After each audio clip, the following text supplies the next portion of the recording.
Vamos estudar juntos para a prova oral da Polícia Civil de São Paulo. E aí, pessoal, beleza? Como é que vocês estão? Eu sou a Amanda do @Polícia Civil Estudos, lá no Instagram. Essa é mais uma rodada do QPO, Questões de Prova Oral, que é um projeto de estudos que eu tenho aqui no YouTube. São bancas simuladas e gratuitas, em parceria com o Concurseiro Pro, para a prova oral da Polícia Civil de São Paulo. Bom, como eu disse, esse projeto é uma parceria entre a Polícia Civil Estudos e o Concurseiro Pro, que é uma empresa especializada em preparações para a prova oral da Polícia Civil de São Paulo. Há as mentorias das quais eu faço parte, eu sou da turma Pro de Arguições, estou me preparando há alguns meses com os professores especialistas do Concurseiro Pro, estou evoluindo nas minhas bancas. É muito legal, semana após semana, você receber os feedbacks e aplicar nas suas próximas arguições e perceber a sua evolução nos estudos, né? Vale muito a pena, então convido vocês a integrarem a turma Pro. Todas as questões que vocês virem nessa rodada do QPO e todas as outras são retiradas do material de questões do Concurseiro Pro para a prova oral. Esse material ele foi produzido em cima das questões do último concurso da PCSP, então são as questões que foram aplicadas pelos examinadores lá da Cadepol. Cada cargo tem o seu box de questões, vocês estão vendo aí o de investigador, mas há um material específico para cada cargo, então são milhares de questões de cada disciplina que é aplicada na prova oral. Todas as questões vêm com gabaritos atualizados e corrigidos, e as questões vêm em formato PDF e também no formato flashcard. Esse material de questões você pode comprar com desconto utilizando o meu cupom, que é o Bora Pertencer.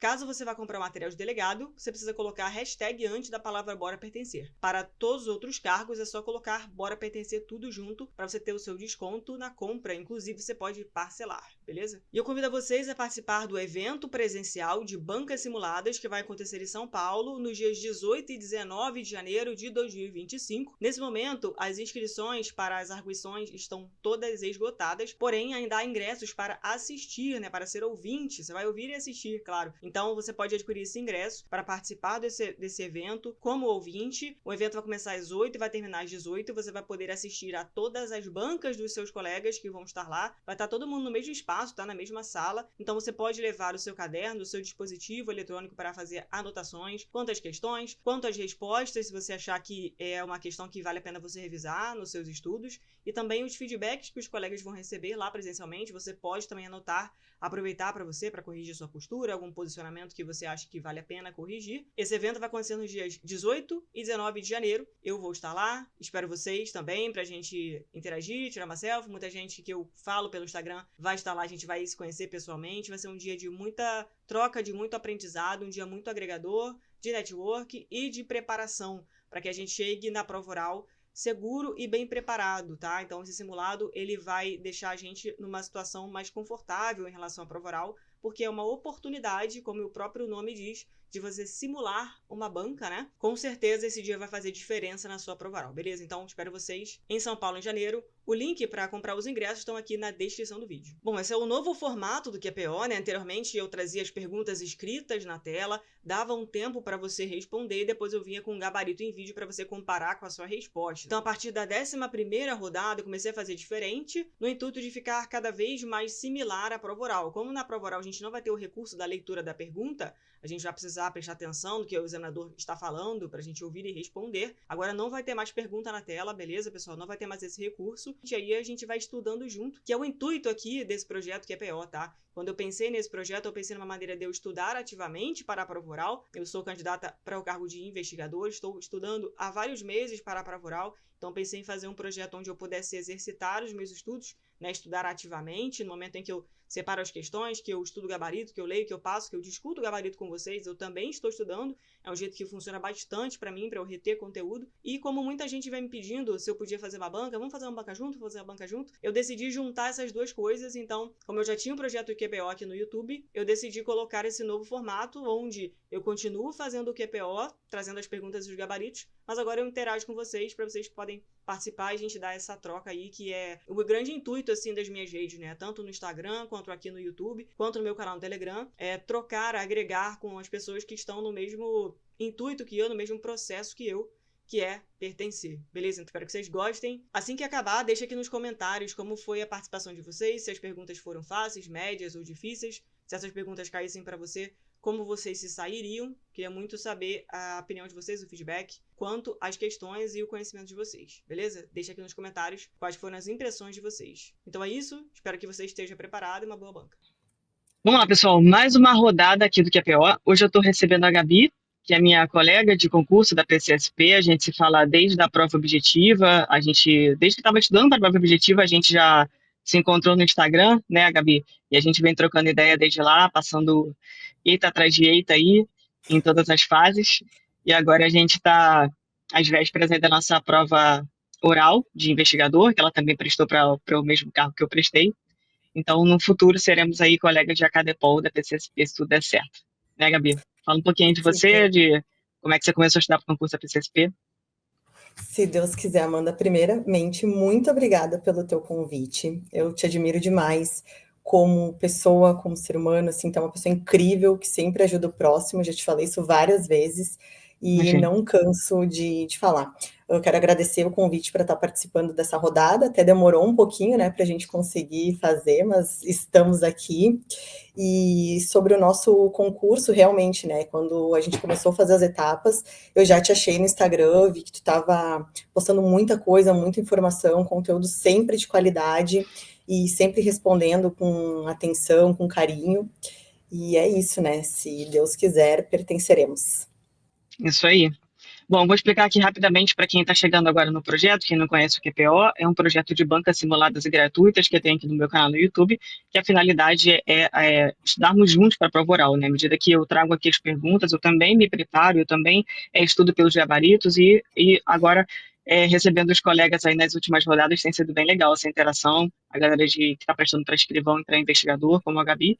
Então, funciona mais ou menos assim, eu vou fazer as perguntas na sequência, 3 de português, 3 de direito e 3 de biologia, e ela vai respondendo. Eu sugiro que você pause o vídeo antes da resposta dela, dê a sua resposta, depois você escute a resposta dela, e no final eu vou passar aqui o gabarito para a gente bater com a resposta, o que, que casou, o que, que não casou, se faltou alguma coisa para complementar. Reforço aqui a ideia de que esse projeto não é para aprovar ou reprovar ninguém, tampouco para dar uma nota, o intuito é a gente estudar juntos e tentar chegar o mais próximo do que seria um gabarito ideal, vamos dizer assim, né? Usando aqui como base o material de questões do concurseiro pró de investigador, beleza? Você está pronta para começar, Gabi? Estou nervosa, mas estou pronta. Então vamos lá. Começando aqui pela disciplina de português, tá? Candidata, por favor, classifique os vocábulos excelência e senhoria quanto ao número de sílabas. Posso usar papel, excelência? Sim, Excelência e senhoria, né? exato. São polissílabas. Ambas. Ambas palavras são polissílabas. Perfeito. Passando aqui para a pergunta número 2, português. Eu gostaria que a senhora indicasse o superlativo sintético das palavras fácil e amável. Excelência, o superlativo de fácil e amável é facilíssimo e amabilíssimo. Certo? Prosseguindo aqui com português. Questão número 3. Gostaria que a senhora desse o plural das palavras versão, arroz e ar-condicionado. Posso usar o papel, excelência? Sim,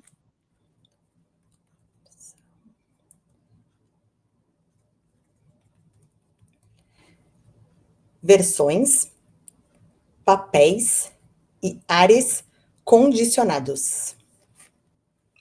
certo. A segunda palavra é arroz, não é papel. Desculpa, Tudo bem. excelência. Arroz são arrozes. Perfeito. Prosseguindo aqui com a disciplina de direito agora. Primeira questão. Candidata, cabe prisão temporária no crime de concussão?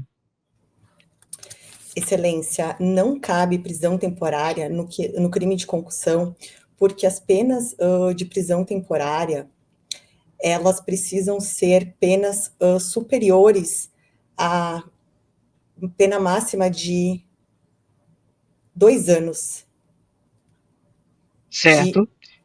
de Perdão, reclusão, pode continuar. desculpa. Certo. Prosseguindo aqui com o direito, a segunda questão é: No crime do artigo 122 do Código Penal, no que consiste a diferença entre as condutas de induzir ou instigar alguém ao suicídio? Excelência, induzir é quando a pessoa ela fornece os meios. E a instigação é quando ela cria algo dentro do pensamento da pessoa.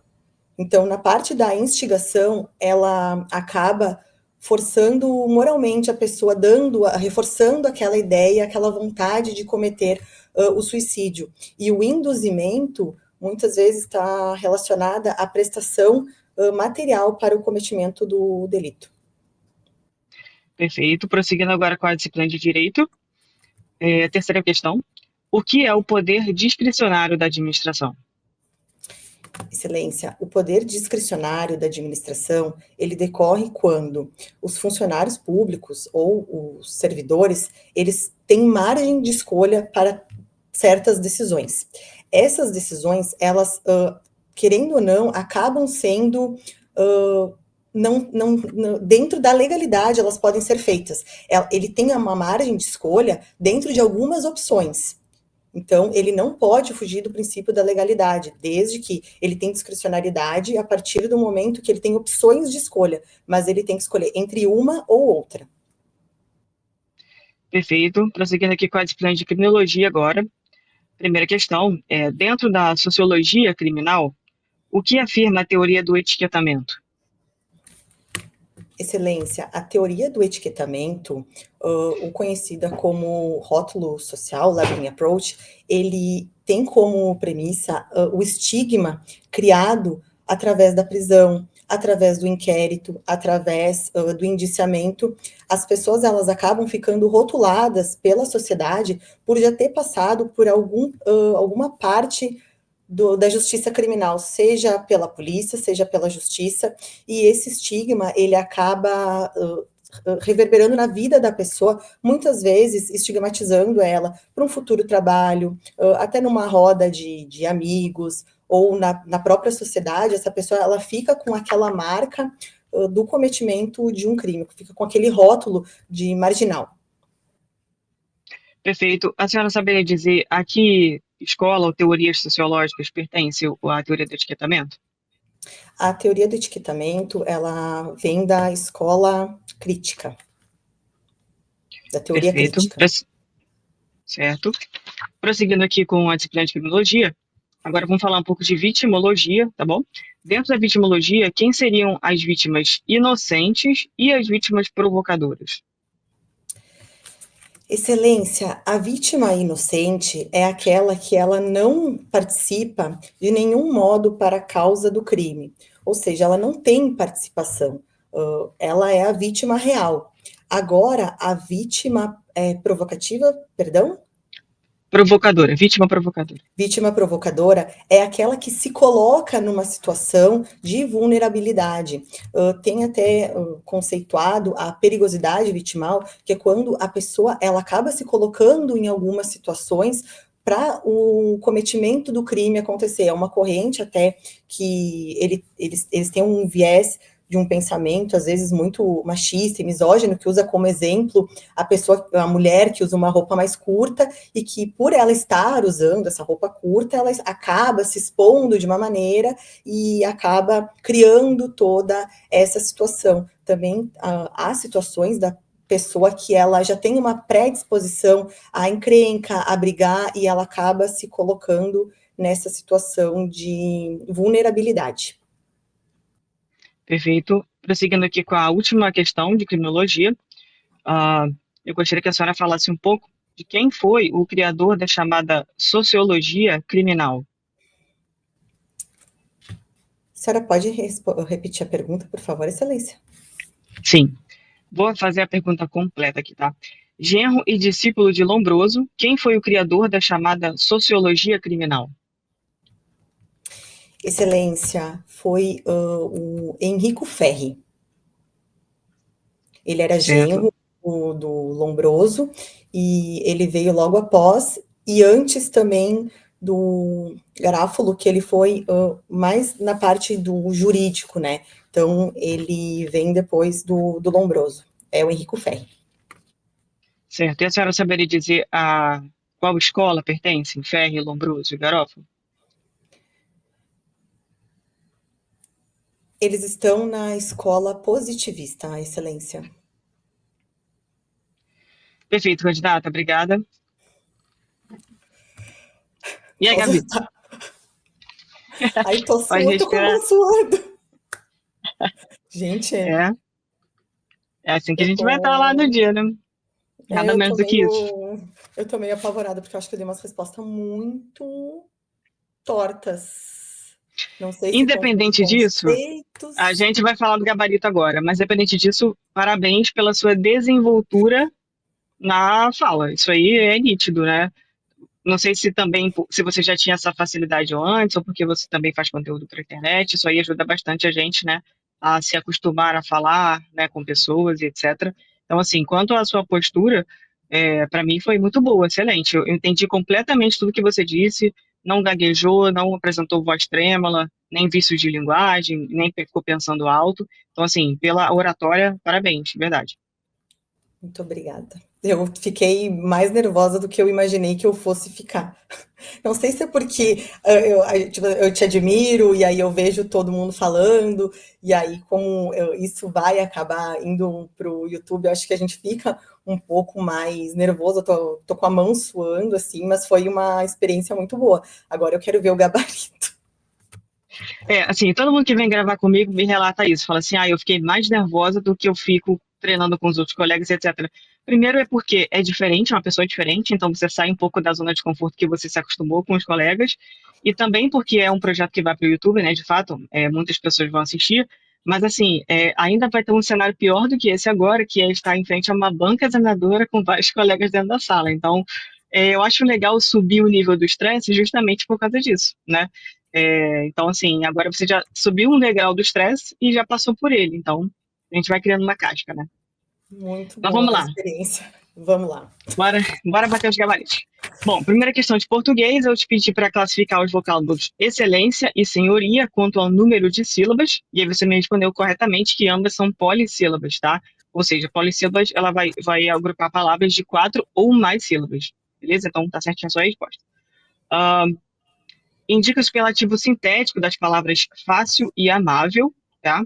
Você me deu facilíssimo e amabilíssimo. Amabilíssimo está correto. Aqui no meu gabarito está facílimo como superlativo.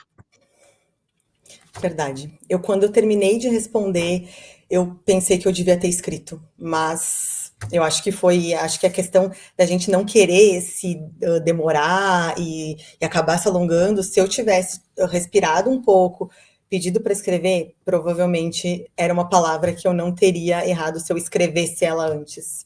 Mas Isso acontece foi muito comigo nas bancas. Eu perco algumas questões porque eu não quero nem escrever, porque eu tenho medo de lá no dia eu não poder escrever e aí ficar abalada por isso, então eu estou fazendo todas as bancas sem escrever. E porque eu também tenho medo de demorar demais na resposta. E esses dois fatores, às vezes, me fazem. Mas é uma coisa para a gente lembrar, né? A gente tem que ter ferramentas, né? Pedir um sinônimo quando for o caso, escrever quando for o caso, ter calma para tentar usar essas ferramentas. Mas aí você ganharia metade da questão de qualquer forma e a outra você passou bem perto, né? Você não falou nada completamente, o oposto, né? Você falou bem perto. Terceira questão de português, eu pedi para você me dar o plural das palavras versão, arroz e ar-condicionado. E aí você me deu perfeitamente versões, arrozes e ares condicionados. Acho que é mais difícil aqui, no caso era ar-condicionado, porque geralmente quando é palavra composta a gente fica na dúvida quando vai ou não para o plural, se uma, se as duas, se a primeira ou se a segunda, ambos vão para o plural, e aí você me respondeu perfeitamente, ares condicionados. Prosseguindo aqui com o direito, tá? Eu te perguntei se cabe prisão temporária no crime de concussão, e aí você me disse que não cabe, isso está certo, de fato não cabe. Porém, o crime de concussão é um crime contra a administração pública. E a prisão temporária, a justificativa porque a concussão não cabe prisão temporária é porque a prisão temporária ela tem um rol taxativo taxativo. que a concussão não está nesse rol. Não está Então, dentro do rol, para a né? prisão temporária, tanto faz qual é o tipo de prisão, se é reclusão, se é detenção, e tanto faz também qual é a A quantidade pena. de pena. Exatamente, que foi a justificativa que você me trouxe. Eu acho que você fez um pouco de Sim, confusão com a prisão preventiva, que lá sim exatamente. os critérios são esses, né? A quantidade de pena então a prisão, o rol de prisão temporária ele é taxativo. Então o que determina se um crime cabe ou não é estar nesse rol ou não, independente de qual seja o crime ou a pena dele, beleza? Beleza, deixa eu te perguntar aí qual seria a resposta que eu deveria dar nesse caso, que não cabe por não estar num rol taxativo. Exatamente. Para mim, eu entendo que a primeira parte da resposta é o não, e você acertou, porque não cabe, né? Agora, o Uhum. porquê seria, você poderia parar no não, não cabe excelência, e aí você poderia ficar propensa a ele te falar, por quê? Saberia justificar, né? E aí eu justificaria dessa forma, porque a concussão não é um crime que esteja previsto no rol taxativo da lei temporária.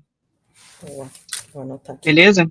Questão 2, eu te perguntei sobre o artigo 122 do Código Penal, que é o crime de induzimento, instigação, auxílio ao suicídio, né, ou à automutilação, mas aqui eu estava tratando mais sobre o significado das palavras, a diferença entre induzir e instigar, tá? Por mais que pareçam bem parecidas, sejam bem Elas têm parecidas, elas têm diferença, né? significados diferentes, exatamente. Na palavra instigação, você me trouxe o gabarito correto, que é reforçar uma ideia pré-existente. Então, a instigação consiste em você reforçar, você incentivar a ideia pré-existente que a pessoa te traz sobre cometer suicídio ou se automutilar. Você vai incentivar a pessoa. Isso é a instigação. Já o induzimento, você me trouxe que seria fornecer meios de participar. Uhum. Fornecer meios, na verdade, eu entendo que esse fornecer meios seria uma participação, quando você presta auxílio moral ou material. Uhum. O induzimento, no seu conceito, ele consiste em você apresentar para a pessoa uma ideia que ela não tem, tá? Então, diferentemente da instigação, onde você incentiva uma ideia que ela já tem, no induzimento você dá para ela essa ideia. Criar a ideia. Muito bom. Exatamente. Uma referência que eu faço para lembrar dessa diferença, não sei se você conhece, é o filme A Origem, ou Origem, alguma coisa assim, com o Leonardo DiCaprio, que ele tem uma Sim, habilidade de sim. entrar na mente das pessoas e criar uma ideia que ele gostaria que as pessoas tivessem. Isso é exatamente um induzimento, é você entrar na mente da pessoa e criar uma ideia na mente dela aqui, uma ideia que não existe ainda. Muito bom esses conceitos, porque eles parecem muito próximos, mas quando a gente vai fundo, eles não são. Eu não lembrava que esse o induzir era realmente tu colocar na cabeça da pessoa, tipo, ela não estava pensando naquela hipótese e tu, de repente vai lá e faz. Sugere, isso aí, Instigar é não, vai lá mesmo. São faz isso sim, boa pergunta. exatamente. É Show de bola. importante aí essa diferença, eu já vi ela ser perguntada em algumas bancas orais. Terceira questão de direito, eu te perguntei o que é o poder discricionário da administração, e aí você foi perfeita na sua resposta, tá? Não tem nada que acrescentar, você bateu nas palavras-chave que eu imaginava que você alcançaria mesmo, que é um poder que a administração tem, né? E que ela age dentro de uma margem de escolha, essa palavra, essa expressão é muito boa de ser usada, tá? Provavelmente ela compõe os espelhos, né, de gabaritos, e que a segunda parte importante da resposta é que o administrador ele age dentro dessa margem de escolha, sim, né, por força de conveniência e oportunidade, e ainda assim ele tem que atuar dentro da lei, que foi o que você me trouxe também, tá? Não é uma discricionariedade, ele faz o que ele quer, é discricionariedade dentro do que a lei permite. Então você pontuou isso muito bem, aí não tem nada a acrescentar, seu gabarito foi perfeito, alcançou 100% aqui. Show. Bora para criminologia agora. Criminologia, as respostas são um pouco mais cansativas, né? A gente tende a falar um pouco mais. Em criminologia, é uma disciplina que você não consegue explicar com poucas palavras, na maioria das vezes. Então, eu te perguntei, dentro da sociologia criminal, o que afirma a teoria do etiquetamento? E aí você me trouxe muito bem pontuado que o etiquetamento ele é um estigma, né? Que sofre a pessoa que é processado criminalmente, que passa pela persecução penal, que chega ao sistema judiciário, ao sistema carcerário, né, que vira um condenado, que vira um preso, e por esse movimento ele sofre o estigma, né, de um condenado, e depois que ele sai da prisão, ele continua sofrendo as consequências desse estigma. A teoria do etiquetamento sobre o viés social é exatamente isso. É como a pessoa é vista na sociedade depois de passar pelo sistema de persecução penal. Eu vou ler aqui o gabarito que eu tenho, só para a gente reforçar conceitos, tá?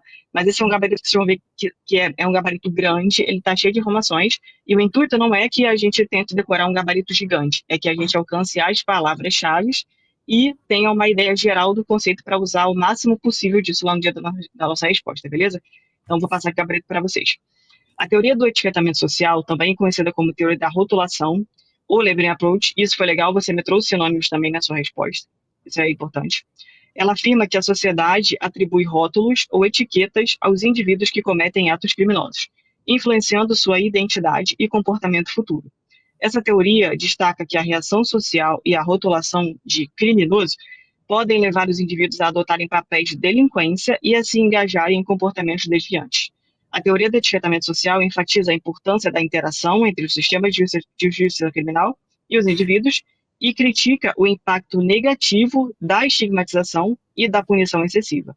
Ela integra as teorias do conflito, e aí eu fiz para você como uma pergunta complementar, e você acertou, e tem como seus principais expoentes Erving Goffman e Howard Becker. Também é muito importante a gente saber pelo menos o nome de um expoente de cada teoria. Geralmente os examinadores perguntam quais são os expoentes, ou qual é o nome das suas obras, às vezes também perguntam o ano que a teoria nasceu. Então, assim, no mínimo expoentes é uma parte boa da resposta para a gente saber sobre as principais teorias, tá? Então, trouxe aqui uma visão geral para a gente levar o máximo de elementos possível na nossa resposta. E parabéns, a sua resposta também não tem nada a acrescentar. Para mim, atingiu todas as palavras-chave ali necessárias. Obrigada. Continuando com criminologia, agora eu perguntei sobre vitimologia, né? Te perguntei dentro da vitimologia quem seriam as vítimas inocentes e as vítimas provocadoras. Isso vem do conceito do Benjamin Mendelsohn, daquela classificação dele, vitimológica. Sobre as vítimas inocentes, você acertou completamente, são aquelas que não contribuem para o fato delituoso, elas não apresentam absolutamente nenhum comportamento que contribua de alguma forma para a consumação do crime. Elas também são chamadas de vítimas ideais, tá? É um sinônimo para vítimas inocentes. Agora, já que na vítima provocadora, no meu entendimento, eu acho que você confundiu, a vítima se coloca na situação de risco, foi a frase que você me disse. Essa se colocar na situação de risco, ela está ligada à segunda classificação que vem depois dessa vítima inocente, que é a vítima menos culpada do que o criminoso, ou também chamada de vítima por ignorância. Isso.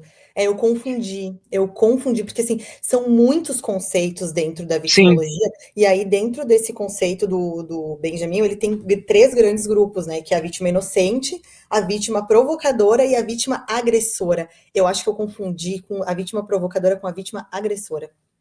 Então, eu estudo essa classificação como uma listinha de 5 nomes. Eu não divido nesses 3 grupos, embora eu já tenha visto essa classificação de 3 grupos, mas essa de 5 fez mais sentido para mim, porque é como se fosse uma graduação de 0 a 100. Então, você começa lá pela inocente, que é ideal, depois, aí que é 0 de participação, né? Aí depois vem a primeira participação, que é a menos culpada do que o criminoso, ou também vítima por ignorância, tá? Que é essa que você me deu o exemplo, que é a pessoa que se coloca em lugares perigosos, ou geralmente está portando joias em grandes centros, expondo bens, né, que podem ser subtraídos.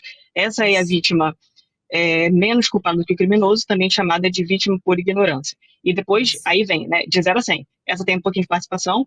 Aí, em seguida, vem a vítima tão culpada quanto o criminoso, que ela tem uma participação similar ao criminoso, e geralmente os exemplos são vítimas de estelionato, do bilhete premiado, que por seu interesse ali, né, sua torpeza na situação, acabam contribuindo bastante para o cometimento do crime, por esse interesse.